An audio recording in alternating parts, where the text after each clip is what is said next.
If you did a study on like why most businesses don't grow, it's because people are unwilling to give up the reins. I can't tell you how many entrepreneurs are, oh, I can't teach somebody to do that. My comment to them often is like, have you seen the size of Amazon? You could teach somebody to manage your calendar. That's Todd Richheimer, the CEO and co-founder of Lawfty, a lawyer who saw the economics of the industry differently and built a business that turns data, technology, and opportunity into scalable growth. We effectively built a vertically integrated system that like captured everything from the initial click in Google all the way through what these cases monetize for. By building this vertically integrated system and being structured as a law firm, we were able to get all of this information along the full life cycle of these cases to then map back and understand how they monetize. He believes the biggest barrier to growth isn't money, it's mindset. From answering every phone call himself to leading one of the most data-driven firms in law, Todd shares what it really takes to scale beyond yourself. I think the opportunity is huge, from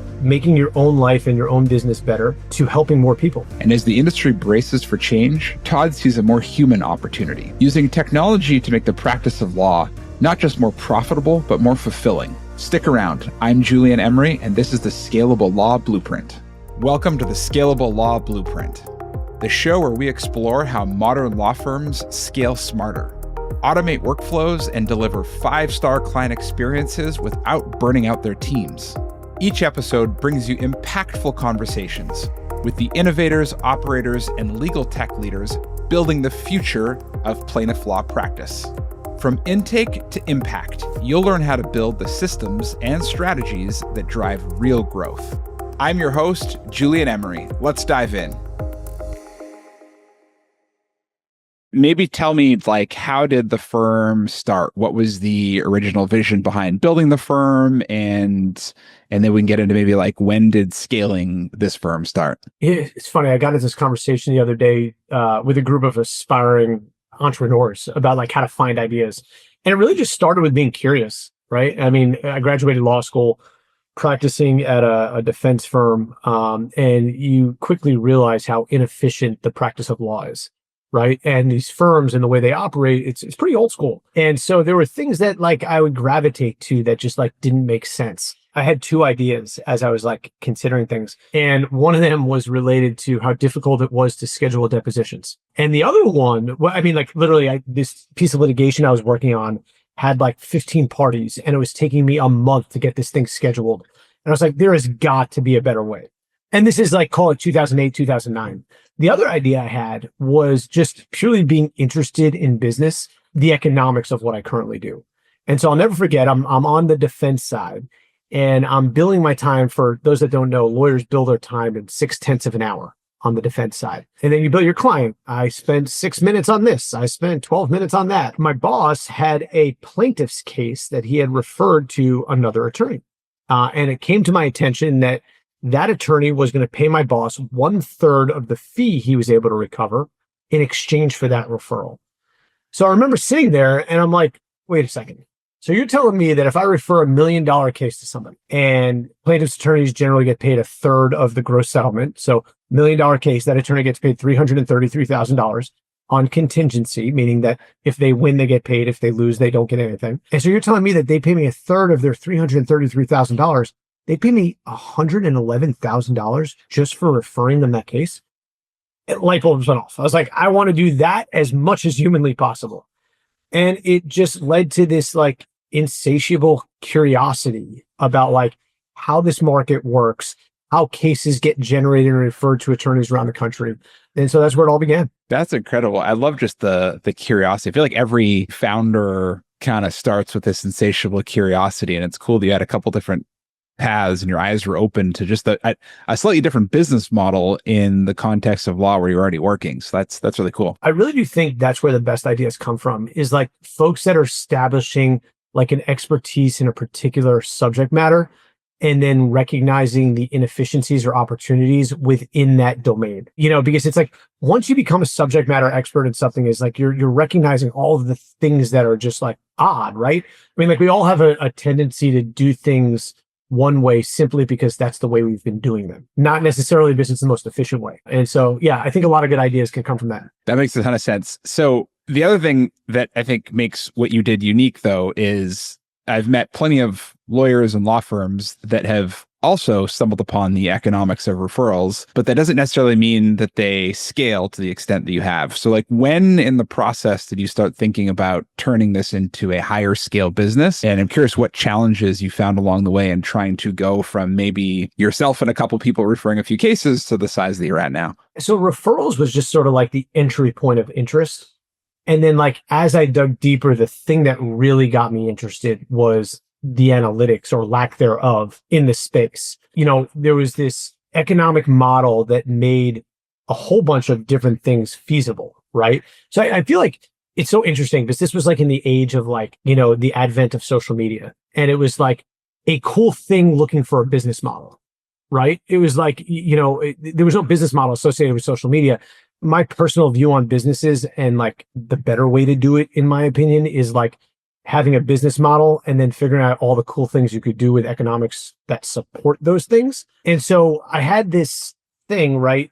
The referral fee or co-counsel fee, however you put it, where the economics would support diving into analytics and technology in a space where that didn't currently exist. And so I got really fascinated by sort of the economics of like you advertise for a case and it costs X. And then 1, 2, 3, 5 years later, it monetizes for Y, right? How does that happen, right? And how do you do it most efficiently?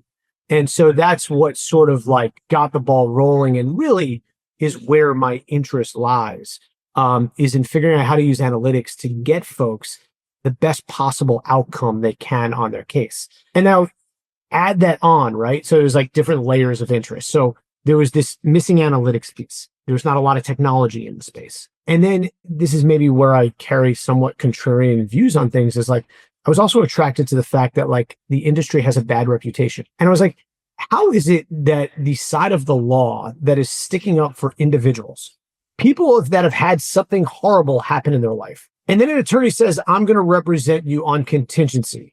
I'm going to make sure you have representation. I'm not going to charge you anything out of your pocket. How has that side of the V gotten the bad reputation? And so like it was all of those things combined that led me to where I am today. Double clicking on that, like you went to analytics and you're like, okay, I agree with you, by the way, on the contrarian side. It boggles my mind how such a bad rap has come to plaintiff attorneys. And I'm like, these are the people sticking up for consumer rights, like, and people's legal rights. But the industry isn't great from what I've seen at analytics and predicting, what a case may settle for, who the best attorney is for that case. It seems this sort of status quo is, referrals based on perhaps personal relationships more so than a more analytical, data-driven approach. Like, A, do you agree with that assertion on the industry at large? And how did you sort of buck that trend and what made you want to sort of change that? Wholeheartedly. So I think any entrepreneur going through like starting a business has these different layers. Like you start peeling back the onion, right? And you're realizing that like that's an opportunity. And so one of the things that I realized early on was that you had this hyper fragmented space, right? So like small law, if you will. So take out all of like the white shoe firms, the big names that people think of. Most of the law firms out there are small law firms, right? With the average size being, call it 1 to 2 attorneys. And what I realized is that like you had 1 to 2 attorney firms working on a variety of different systems, putting data into those systems in a very different manner. So there was no data integrity within the industry. Like this was at the time when like case management systems, or for people outside the law, CRM systems were really just coming into popularity, right? And so what I realized was like none of these firms had information that could be shared in an easy to digest way, and they had no incentive to share that information, right? So that was one of the things that appealed to us. The other thing that appealed to me was like, it's a hyper regulated space, right? So in the US, non-lawyers can't own law firms. And so, well, historically that was the case. That has changed to some degree, but that didn't make sense to me either.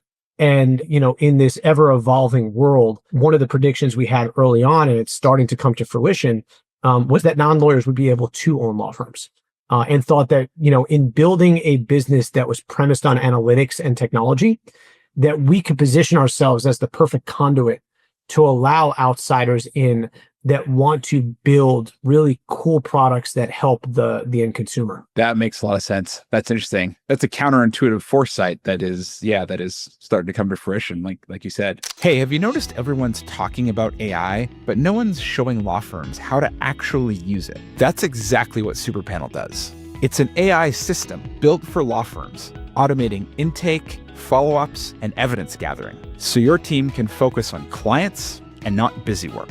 If you want to bring AI systems that do work for you into your firm, but you don't know where to start, scan the QR code or click the link in the show notes to see how it works. Now back to today's conversation. Why grow? Why build to the scale that you have? So many law firms like, oh, I'm happy with my getting 50 clients per month or whatever it might be. But it sounds like you had a vision for something much larger and you've built something much larger.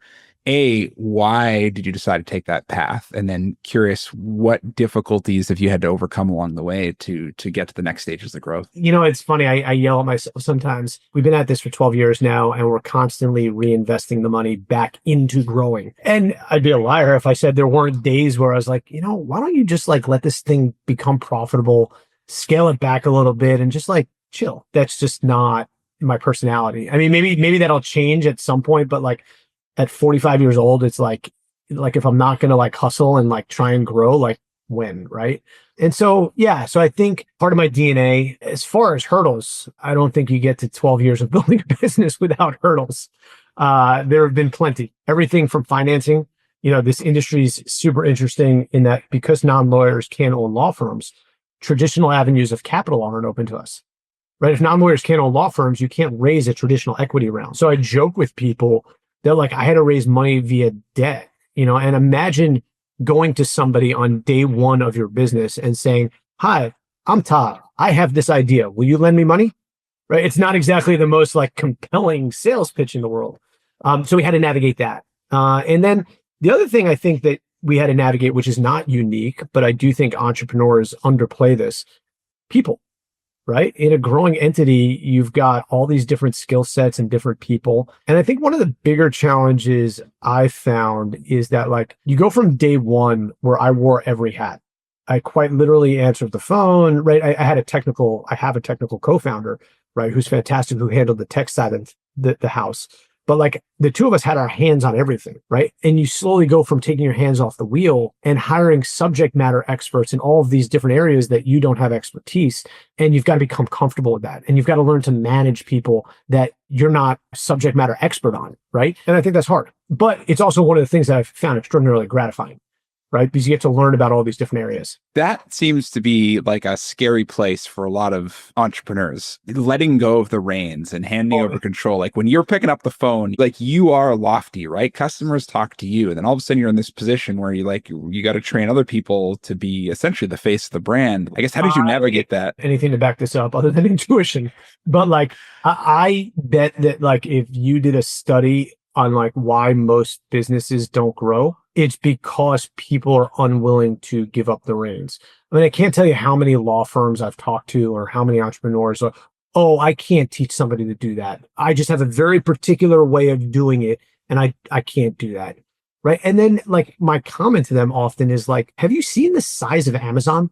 Right? I promise you that you could teach somebody to manage your calendar, right? Or whatever that minute task is. I think people are very hesitant to do it because it's uncomfortable and it requires you to do something you're not used to. Do you think there's a perfectionism element to it as well? Where this is maybe me projecting, because I've had to go through that a little bit sometimes too.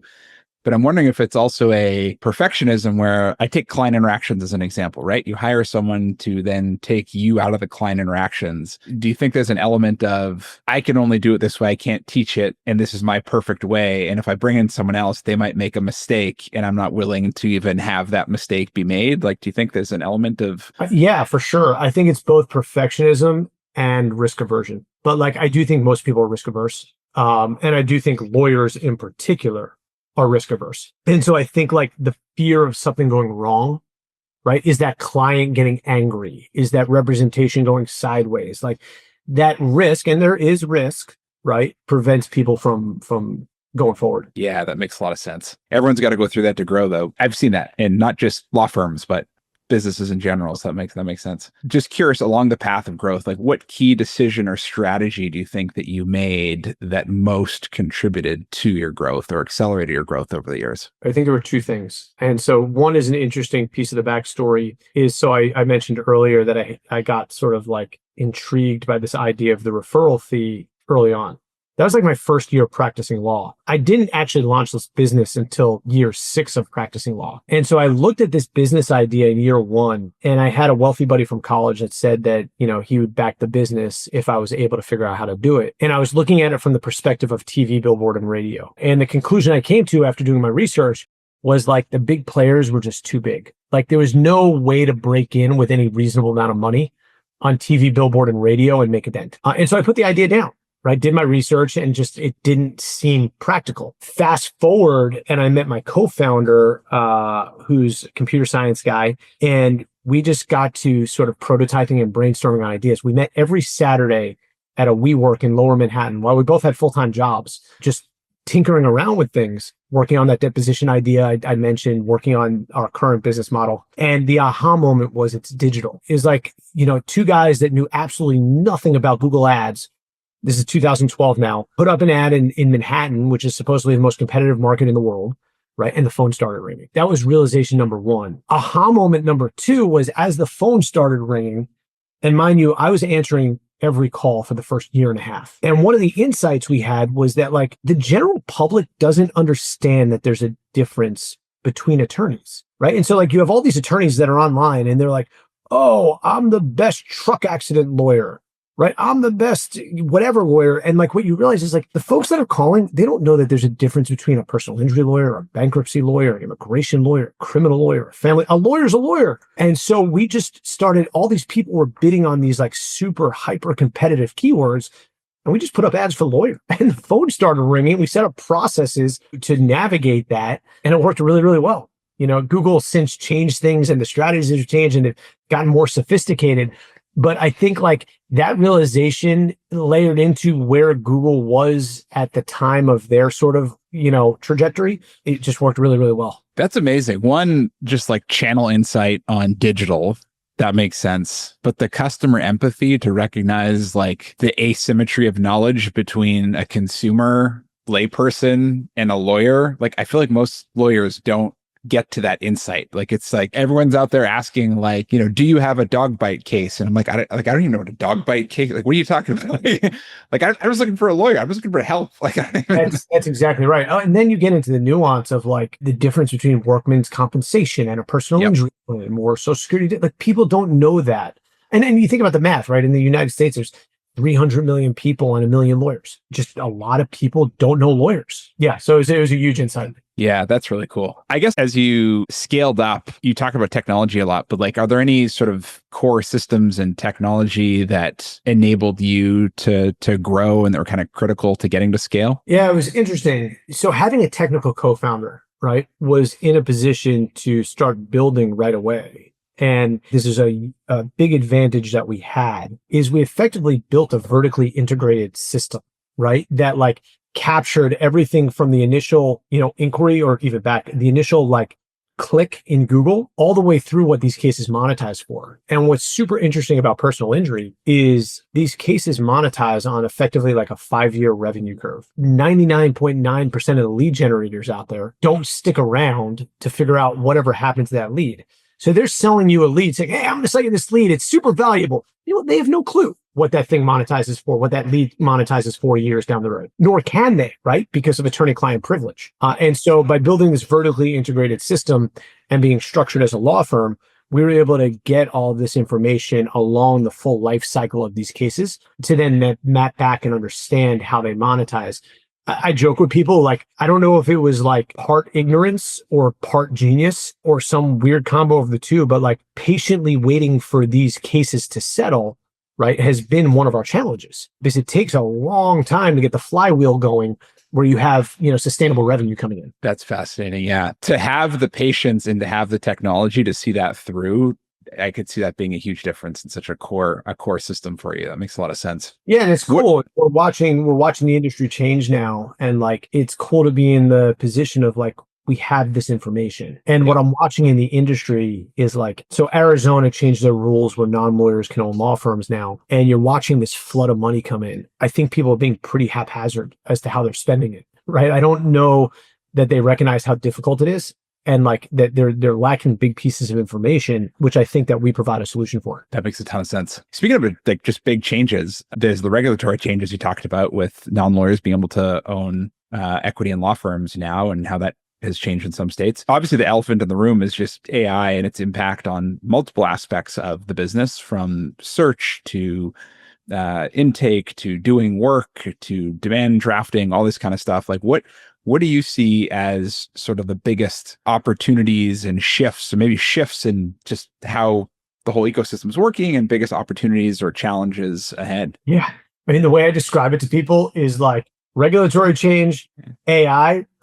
I mean, like the waters are really getting churned up. I think, selfishly, I will say that like, I think the opportunity is massive. It's really cool to be sitting in year 12 and of building this business, and to be more excited about the future than I was on day one, right? Now that's not to say there's some significant headwinds, but I do think that like this mix of headwinds and tailwinds, right? Like I think the tailwind wins out, and ultimately that those that are in a position and really seeking to capitalize on this can. As far as AI goes, the law is ripe for AI, right? It's this process-driven business that's based on a set of rules. I think it's tremendous. As with all things, I think that like we need to like take a step back and not overplay what AI can do today, and focus more on the incremental wins. And I have this conversation a lot with people. I mean, lawyers are scared right now, right? Especially small law, right? There's an influx of private equity money. There's regulatory change. There's AI. And they're like, I just want to practice law. And like, I empathize with that, because I do think it's a tough position to be in, to have to navigate these things that, you weren't trained to do. But there's a huge opportunity associated with that. And so I think those lawyers are like, oh my God, all the law firms are going to get bought up tomorrow. And, then robots are going to handle these cases and there's going to be no jobs. We're a long ways off from that. I can't talk about AI as it relates to other industries, but I can talk about it as it relates to law.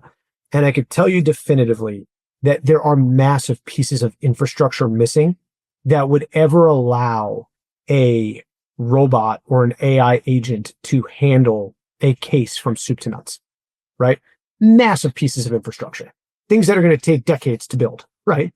That said, I do think AI can lend to much greater efficiency. And if I was a solo or small law firm, and this is what we're saying at Lawfty, and it's a lot of the conversations that you and I have had, is like, how can I use AI to reduce my infrastructure costs, right? How can I operate more efficiently? And that's what I think small business in general, as well as lawyers, should be focused on, is like, how do I use AI to increase my profit margin, which then inherently makes me more competitive, because I have more money to then go invest in whatever else I need to invest in. Yeah, that makes a ton of sense. That's kind of the opportunity staring right in front of everybody, or everyone's got right in front of them, versus the like, AI is going to take all of our jobs opportunity slash challenge. I think we have people to like, hell, you look at our politics today, right? Like, I think we have a tendency to just talk in extremes. Yes. And like, and it's the internet really does all of us a disservice by this, right? Because they're feeding you this garbage. It's like incremental wins, and you're going to be okay. Do you think there is, if I take the more optimistic extreme view for a second, just to play this out, if we assume some of these infrastructure pieces start coming together where you can have some form of, a digital worker or agentic AI or whatever you want to call it, executing, I'll call it big swaths of work on a case from start to finish. Let's say not end to end, but like larger and larger chunks. Rather than think about it from like the perspective of, oh, lawyers are going to lose their jobs, but that's one way to think about it. But isn't it also a massive unlock in terms of being able to deliver services just to far more people? Like, are there case types that maybe lawyers are turning down today because the economics don't work, where like they're like, hey, if you fall into this bucket, normally I'd turn you down, but now I've got this sort of automated legal services delivery product that you can go through, and if it doesn't work, I'm here to help. But like, if you're in this bucket, it can get you 90% of the way there on your own. Like, isn't that more of like a market expansion opportunity than anything else? I think there's victim people and there's opportunity people, right? It's like, I definitely fit in the opportunity bucket, as do you. And yeah, I think the opportunity is huge from making your own life and your own business better to helping more people, right? Like, I mean, there's 85% of people that need legal services can't afford them. What other industry are you like, I could increase the market size by 85%? I mean, it's a huge swath of people that like need help and can't get it. And so, yeah, I think the opportunities are tremendous. I also think like, look, the practice of law is not easy. It's a very demanding job. It's very deadline driven. It's, super intense at periods of time. You're helping people that need help, and like those clients can be demanding. And so I think like using technology can make the lives of lawyers better too. I mean, like you constantly see on those like lists of people like most unhappy professions, right? Lawyers are always up there. And so I think there's real wins to making the profession better and more enjoyable for the practitioner. Yeah, that makes a lot of sense. Well, why don't we end it on that optimistic note? And here we go. I could talk to you for hours about this, but we can cut it off there. We can always do another episode. But Todd, thank you so much for just sharing your wisdom, your insights with the audience here, and look forward to hopefully having you back on the show. My pleasure. I'd love to. Awesome. Thanks for checking out the Scalable Law Blueprint. If today's conversation helped you think differently about how your law firm runs, share this episode with a colleague, and don't forget to follow the show so you never miss what's next. To see how automation can transform your intake and operations, visit superpanel.io and discover how leading plaintiff firms scale with confidence. I'm Julien Emery, and I'll see you in the next episode.